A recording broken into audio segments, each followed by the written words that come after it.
Hi friends, അസ്സലാമു അലൈക്കും. നമ്മുടെ ലൈഫിൽ പല ഘട്ടങ്ങളുണ്ട്.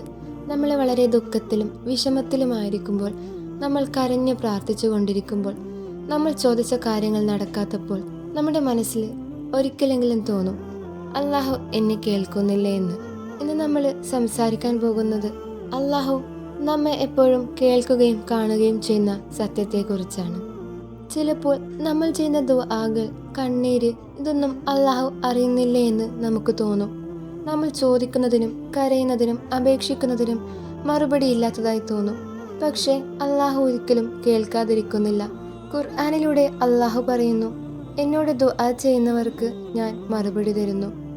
നമ്മൾ പറയുന്ന ഓരോ വാക്കും, നമ്മൾ കരയുന്ന ഓരോ കണ്ണീരും, നമ്മൾ വിചാരിക്കുന്ന ഓരോ ചിന്തയും, നമ്മുടെ ഹാർട്ട് ബീറ്റ്സ് പോലും അള്ളാഹു കേട്ടുകൊണ്ടിരിക്കുന്നു. നമ്മുടെ ദുആകൾക്ക് 3 തരത്തിലാണ് അള്ളാഹു മറുപടി തരുന്നത്. 1, ചോദിച്ചത് അതുപോലെ തന്നെ നൽകും. 2, ചിലപ്പോൾ അതിനേക്കാൾ നല്ലത് നൽകും. 3, അല്ലെങ്കിൽ അത് നമുക്ക് ആഖിറത്തിലേക്ക് മാറ്റിവെക്കുകയും നമ്മിൽ നിന്ന് വലിയൊരു ദുരന്തം മാറ്റി നിർത്തപ്പെടുകയും ചെയ്യും. അതായത് നമ്മൾ മനസ്സിലാക്കേണ്ടത്, ഒരിക്കലും നമ്മുടെ ദുആ വെറുതെയാവില്ല എന്നാണ്. ചിലപ്പോൾ നമ്മൾ ചോദിച്ചതിന് മറുപടി വൈകും. യൂസുഫ് അലൈഹിസ്സലാമിന്റെ കഥ നിങ്ങൾ ഓർക്കുന്നില്ലേ? പിതാവ് യാക്കൂബ് അലൈഹിസ്സലാം വർഷങ്ങളോളം കരഞ്ഞു, പക്ഷേ ഒരിക്കലും പ്രതീക്ഷ നഷ്ടപ്പെടുത്തിയില്ല. അവസാനം അള്ളാഹു അദ്ദേഹത്തെ മകനുമായി കണ്ടുമുട്ടിച്ചു. അതുകൊണ്ട് തന്നെ ഇത് ദുആ കേൾക്കാത്തതിന്റെ അടയാളമല്ല, ഇത് നമുക്കൊരു പരീക്ഷണമാണ്. അള്ളാഹു നമ്മുടെ വാക്കുകൾ മാത്രമല്ല കേൾക്കുന്നത്, നമ്മുടെ ഹൃദയത്തിലെ ഓരോ കണിക പോലും അവൻ കേൾക്കുന്നു. ഒരാൾ രാത്രിയിൽ ഒറ്റയ്ക്കിരുന്ന് കണ്ണീരൊഴുക്കുമ്പോൾ അതും അവൻ അറിയുന്നു.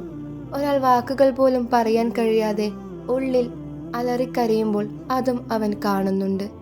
ചിലപ്പോൾ നമ്മൾ പറയാറില്ലേ, എത്ര പ്രാർത്ഥിച്ചാലും ഒന്നും നടക്കാറില്ല എന്ന്. ഇത് പിശാചിന്റെ വിസ്പറിംഗ് ആണ്.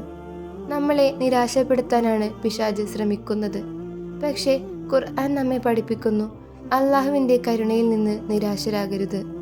അപ്പോൾ ഈ ഒരു സമയങ്ങളിൽ നമ്മൾ ചെയ്യേണ്ടത്, നമ്മുടെ ദുആ കണ്ടിന്യൂ ചെയ്തുകൊണ്ടിരിക്കുക, വിശ്വാസം മുറുകെ പിടിക്കുക.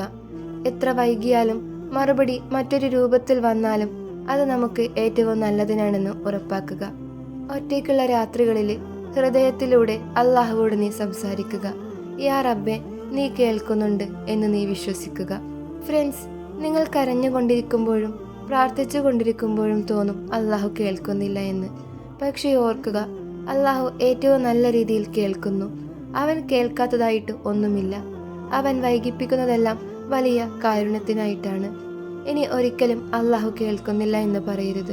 അതിന് പകരം, എൻ്റെ റബ്ബ് എന്നെ കേൾക്കുന്നു, എന്നാൽ അവൻ്റെ സമയമാണ് ഏറ്റവും നല്ലത് എന്ന് നിങ്ങൾ വിശ്വസിക്കുക. അസ്സലാമു അലൈക്കും വറഹ്മത്തുള്ളാഹി തആല വബറകാതുഹു.